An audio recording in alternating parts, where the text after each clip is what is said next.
stuffed peppers in this until I'm ready to go ahead and bag it and freeze it. Okay, here's the roaster I use. It's pretty well burred up and rusted, but it still works, and I like it a whole lot. And as you can see, here's the container to it right here. That's what I like about this, because it comes right out and you can wash it. Since I'm making up stuffed peppers today, I'm going to have stuffed peppers for supper.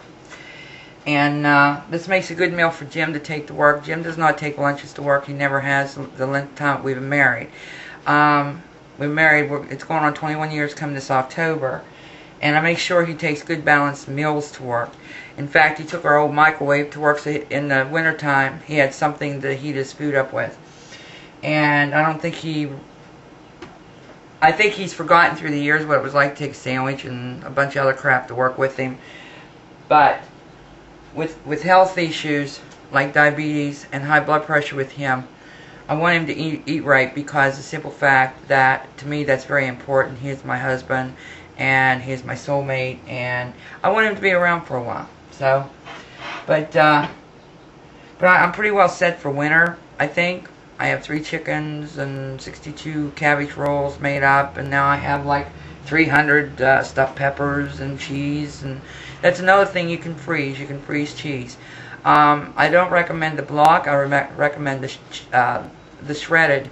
I find that the shredded does freeze nicely, and all you have to do there is I put them in. I like the Ziploc baggies, but sometimes it's hard to find them, especially this time of year because of people canning, and with the little thing going across.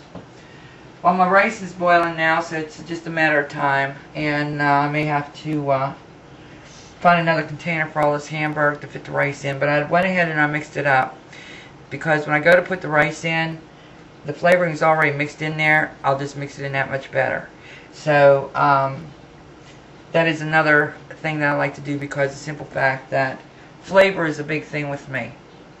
I can cook very bland meals, but flavor, being that we're both diabetics and stuff like that, we have to be very, very careful with what we eat, and with Jim's blood pressure, my blood pressure. I don't eat salt. I don't cook with salt. So I try to omit the salt, but he just like pours it on there, and I get aggravated with him because it contributes to more high blood pressure. But he's a salt eater. I'm a pepper eater. So, but anyway, I'll be back in a sec. While I'm thinking about this, I'm going to make up the sauce for the green peppers. Because usually what I do is I take the first set of peppers that I have, I'll go ahead and put them in my roaster. And I want to tell you something. Nesco, I believe in their products. Nesco is one of the better products besides Sunbeam. That is what my mixer is. And the mixer itself was over $300, so you know I cook. Alright. What I'm going to do is I have an open can, or an open jar. They don't do cans anymore.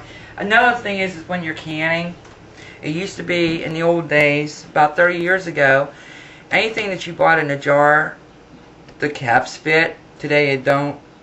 I guess these companies think they're losing money, okay, if we reuse their jars for canning. They're fantastic for that. They had the standard lids on them.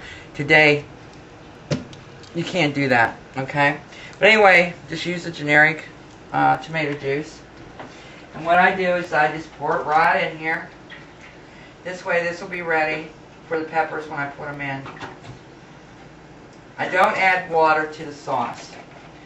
I do not add water to the sauce. A lot of people do that. I don't do that. Okay, I'm going to get my cupboard here and get some more tomato juice. Hold on, I'll be back in a sec. Okay, I'm back. I got some more tomato juice here. And I'll probably use a half of this, which means I'll have a half container left over, which I might just go ahead and put up in jars if I have enough left over. Yep, that's what it was. It was a jar and a half for 6 quarts. Okay. Now, for the diabetics out there, you can use Splenda to put in the tomato juice. Okay, and I have my container right here of Splenda. or you can use regular sugar for those who do not have health problems. But I just put enough in there where I think it just gives it enough sweetness to keep it from, you know, being over sweetened. And after you get used to doing this, you'll learn, okay, what measurements and everything it is. And we'll get the sauce started. Put my lid on here.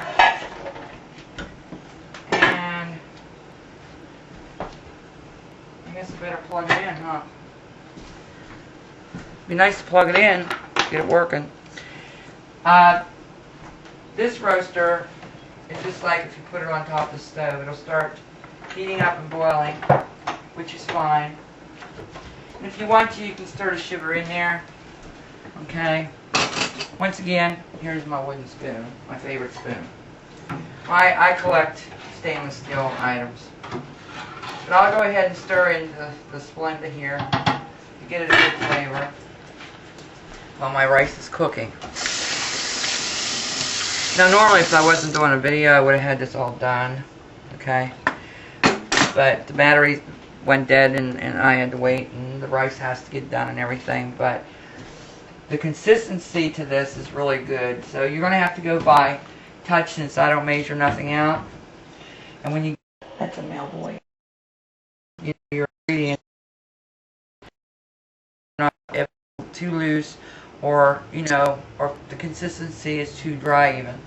And if it is too dry, add a little egg to it. So, which I very rarely do. But I always keep, I didn't have enough tomatoes to make juice or anything, so I'm stocking up in the tomato juice because I do use a lot of, I'm a tomato lover. So, I do use a lot of tomatoes.